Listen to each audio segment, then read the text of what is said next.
Salut, j'espère que tu vas bien. Aujourd'hui, je te retrouve dans une journée dans mon assiette où je te présente plusieurs recettes. On commence tout de suite avec le matin. En ce moment, j'aime trop manger des muffins que j'achète chez Auchan ou chez Carrefour. C'est des muffins complets.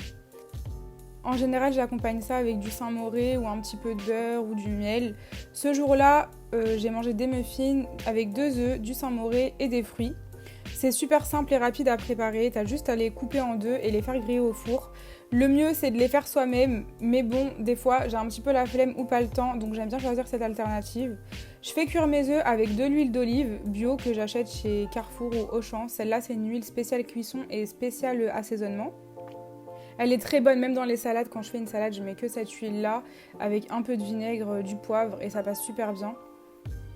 Quand je mange, ma seule règle d'alimentation, c'est vraiment, j'essaye de, à 80% du temps, manger des fruits, de la viande, du poisson, des choses faites maison. Et à 20%, c'est ce qui va être un peu plus industriel, des restos, etc. Par exemple, là, le pain complet, même si c'est quelque chose de sain, je considère que c'est industriel parce que je ne l'ai pas fait moi-même. J'essaye quand même de regarder les compositions et de prendre des trucs les plus sains possibles et les moins transformés possibles, mais j'essaye encore. Pour le sel, j'ai complètement arrêté le sel de mer et je te présente celui-là, c'est un sel rose d'Himalaya. Je sale mes œufs et je mets du thym. En attendant que mes œufs soient en train de cuire, je vais préparer mes fraises. En général, je le fais une fois dans la semaine. Je coupe toutes mes fraises et je les mets dans un tupperware et tous les matins, je vais manger à peu près 100 g de fraises. Ça m'arrive d'en prendre au goûter, mais en général, quand j'en prends le matin, j'aime pas trop en prendre au goûter. Donc j'essaye de gagner un maximum de temps, surtout le matin. Le matin aussi, en général, j'essaye de cuisiner pour le midi pour m'avancer.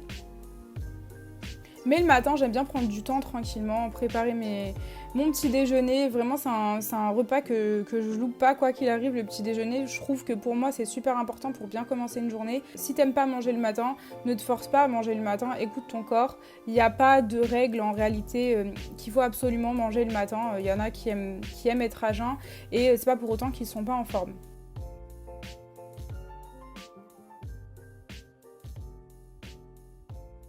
Une fois que j'ai coupé toutes mes fraises, je vais aller remuer mes œufs en fait pour faire des œufs brouillés. Je les laisse cuire jusqu'au dernier moment et au dernier moment j'ai juste à mélanger pour qu'ils soient un petit peu brouillés et en même temps pas très cuits. Moi je les aime comme ça. Je range mes fraises et je vais sortir mes pains complets du four. J'essaie de tout le temps manger quelque chose de différent le matin, j'aime bien changer, des fois je me fais des pancakes, des fois je vais manger des biscottes complètes, du pain complet. Souvent je fais un gâteau par semaine, un gâteau fait maison, parfois je vais le manger le matin au lieu du goûter. J'aime bien mélanger. Le matin c'est vraiment un moment que je prends pour moi, où je suis toute seule, où je me pose chez moi pendant 30 minutes et je prends bien le temps de prendre mon petit déjeuner. Donc en général, j'aime bien faire une petite présentation, c'est super simple à faire. Je commence toujours ma journée avant de manger quoi que ce soit en buvant un grand verre d'eau. Je vais boire un grand verre d'eau avant de manger et un grand verre d'eau après manger. En général, le matin, je prends un thé ou un café. J'essaie le plus souvent possible de prendre un thé, même si dans la matinée. Je coupe mes fraises, je les mets dans un petit bol. Après les avoir lavées, je les sucre pas, je les mange comme ça, nature. Parfois, ça m'arrive aussi de les mélanger à un fromage blanc. Ça te fait un genre de yaourt aux fruits fait maison. Ou un yaourt grec, c'est très bon aussi.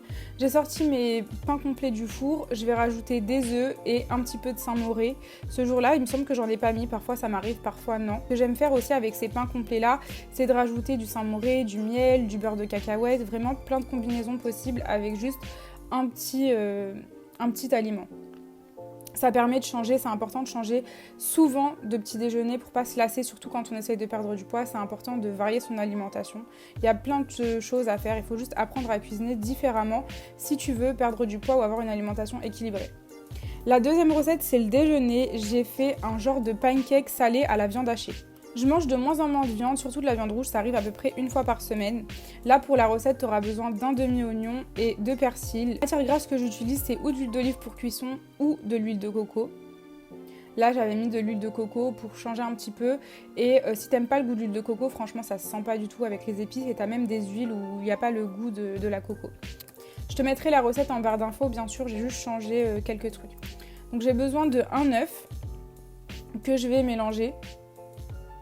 Pendant que je fais ma pâte, il y a toujours mes oignons qui sont en train de cuire dorés dans l'huile de coco. Ensuite, je vais rajouter 3 cuillères à soupe d'huile d'olive. Je te rassure, les trucs noirs, c'est juste l'excès qu'il y a dans l'huile d'olive, parce que c'est une huile d'olive vierge et bio qui vient du Maroc. Je vais rajouter un verre d'eau dans lequel je vais mettre une cuillère à café de levure boulangère dans l'eau et je vais laisser reposer. Je vais rajouter du sel de rose d'Himalaya, un petit peu de thym pour le goût.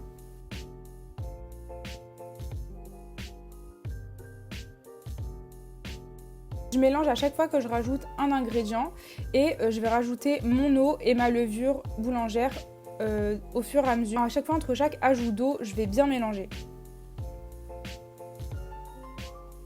Ensuite, je vais rajouter la farine petit à petit. Encore une fois, il faut que la pâte ait une texture de pancake. C'est un petit peu une pâte à pancake salée, mais c'est un mélange entre une pâte à pancake et de pain. Donc je rajoute vraiment au fur et à mesure et si tu veux le même résultat, il faut vraiment mettre de la levure boulangère dans l'eau. Donc j'ajoute la farine, moi je fais à l'œil.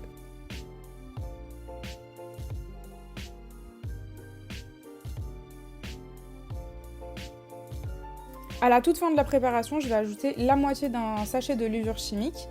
Et je vais rajouter mon eau si je vois qu'il y a besoin d'eau. Vraiment à l'œil, à la texture, je vois à quoi ça ressemble. J'essaie de suivre la recette comme je peux. En général, à chaque fois que je fais une recette, j'arrive jamais à la refaire à l'identique à la fois d'après. Mais bon, cette fois-ci c'était bon, donc je te conseille de faire ça. Donc à chaque fois, je mélange jusqu'à ce que la pâte ait vraiment une belle texture et qu'il n'y ait aucun grumeau. C'est pas une pâte qui a besoin de repos, du coup la recette elle est assez rapide à faire.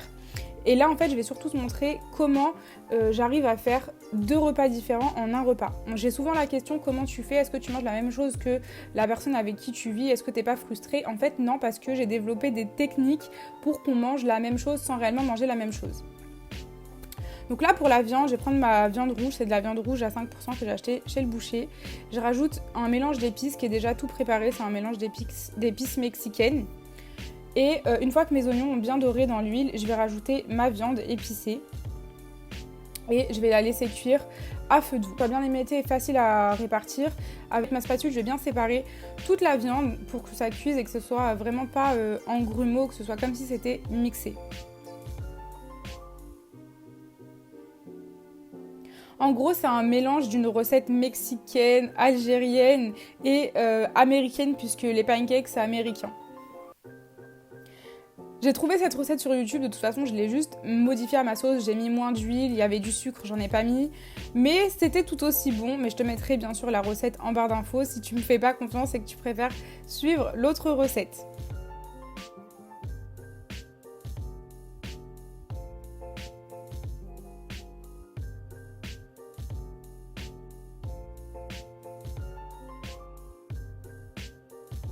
Ensuite, c'est maintenant que je vais te montrer où elle est mon organisation, où elle est mon astuce pour réussir à cuisiner la même chose pour moi et pour la personne avec qui je vis, sachant qu'elle n'a pas un objectif de perte de poids.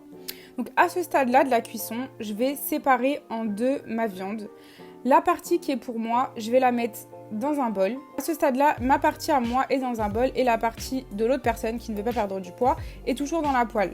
Je vais rajouter de la ricotta pour donner de la texture, du fondant. Si toi tu as envie de manger la même chose, tu peux rajouter un fromage blanc 0% ou tu peux rajouter un carré frais 0%.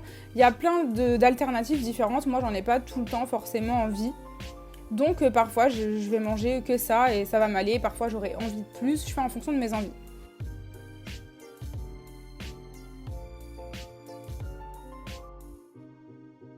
Sa partie, je vais la réserver de côté dans un autre bol. Comme tu vois, c'est des petites astuces comme ça, toutes simples. Le seul truc, c'est que ça fait un peu plus de vaisselle. Mais bon, franchement, c'est vraiment le seul inconvénient pour manger la même chose que les autres sans forcément avoir à faire deux trucs différents. Ensuite, je vais faire cuire ma pâte à pancake, pâte à pain pancake. Je vais prendre un peu d'huile de coco, la mettre dans un sopalin et je vais passer sur ma poêle. J'essaie de prendre une poêle assez grande. Tu as le choix entre faire des petites portions ou faire une grande. Moi, je préfère faire une grande, c'est plus simple parce que tout simplement, j'ai la flemme d'en faire plusieurs. Ensuite, ce que j'ai fait pour faire un grand format, j'ai pris un emporte-pièce qui a la taille d'une tarte ou d'un espèce de gâteau. Ça se trouve assez facilement. Plusieurs cuillères de pâte, mais je vais faire une couche assez fine et la répartir sur tout le cercle. Donc j'essaye vraiment que ce soit homogène partout et de faire une couche assez fine sans que ce soit une crêpe. Il faut vraiment que c'est la texture d'un pancake. Tu vois, ça commence déjà à cuire. Donc ensuite, à ce stade-là, d'un côté, je vais mettre ma portion de viande à moi où il n'y a pas de sauce ricotta. Et de l'autre, je vais mettre celle de Youssouf où il y a la partie avec de la ricotta. Et je vais rajouter du fromage, peu importe le fromage, mais je vais rajouter quelque chose pour donner encore plus de goût.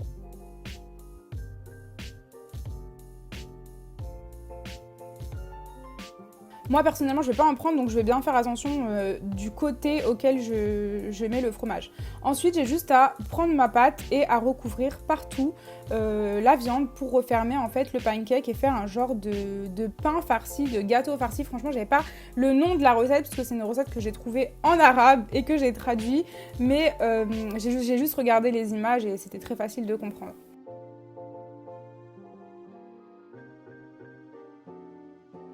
Ensuite, une fois que ça a bien cuit, au bout de 10 minutes, à feu très doux, j'enlève l'emporte-pièce, je rattache un petit peu ce qui a débordé, ça arrive parce que la pâte elle n'est pas très bien cuite au-dessus. Et là, attention, il va y avoir un micmac shabadak à faire. Il va falloir que tu transverses la pâte dans une assiette plate et que tu fasses un retournement de situation pour faire cuire l'autre côté. Mais si tu as bien respecté le temps de cuisson et que tu as cuit à feu doux, en fait la pâte, ça va pas du tout être une pâte à pancake, ça va être une pâte assez dure et ça va bien tenir. Donc ensuite, il n'y a plus qu'à faire cuire et à se servir au bout de 10 minutes. J'ai accompagné ça d'une salade tout simplement avec des tomates, des feuilles de salade, des feuilles de roquette, épinards. Et je mets un petit peu d'huile d'olive, un peu de poivre dans ma sauce et c'est tout. Ensuite, je coupe les parts en plusieurs. Là, je me rends compte que ça fait beaucoup pour moi, les 4, donc j'en ai pris que 3. Et je mets ça dans une petite ardoise. J'essaie de faire une belle présentation assez souvent dans mes repas. C'est pas que pour la vidéo. Plusieurs repas, je compte pas mes calories. Je fais plus en fonction je fais en fonction de ma tête et de mon corps. Je mange ce que j'ai envie en me faisant plaisir, mais en essayant d'avoir une alimentation équilibrée. En général, quand je prends un déjeuner assez copieux comme ça, le midi, je ressens pas le besoin de prendre un goûter. Donc on passe tout de suite au repas du soir. Puisque le midi, j'ai mangé un truc à base de pain féculent, le soir, j'ai pas forcément l'envie de féculent ou de viande puisque j'en ai aussi mangé le midi. Donc je me fais une salade, c'est quelque chose que je fais hyper souvent parce que j'aime vraiment ça, je m'en lasse pas. Je vais pas t'expliquer comment faire une salade, mais en gros, moi, mes salades, elles sont composées de feuilles de salade fraîches que j'achète, de tomates. En général, je mets un petit peu d'oignon rouge, de la feta ou de la mozzarella, un filet d'huile d'olive, du fromage blanc quand je veux une recette, une sauce un peu César, ou alors juste de l'huile d'olive, un peu de moutarde, du vinaigre, du sel, du poivre. En général, même là, je cuisine la même chose pour deux, mais par exemple, pour Youssouf, je vais rajouter dans sa salade des pommes de terre, un féculent ou de la viande ou du poisson. Je vais juste avoir les mêmes bases et rajouter quelques éléments. Et en général, ça va assez vite parce que je m'organise une fois dans la semaine à l'avance où je vais faire cuire des féculents et des légumes à la vapeur ou à l'eau.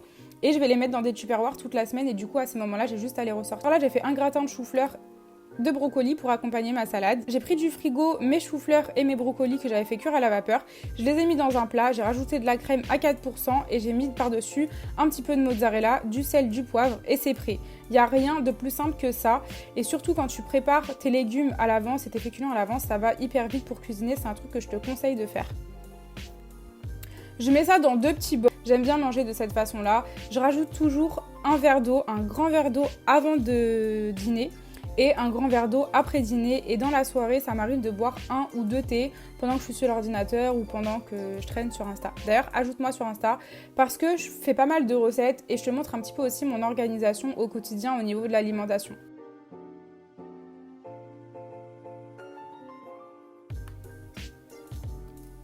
C'est tout pour la journée dans mon assiette, j'espère que la vidéo t'a plu, j'espère que ça te donnera des idées. Si tu reproduis les recettes, n'hésite pas à m'envoyer un message sur Insta, rejoins-moi sur Instagram, abonne-toi à ma chaîne, n'hésite pas à me dire si tu veux d'autres vidéos de ce genre. En attendant, à la prochaine vidéo, bisous!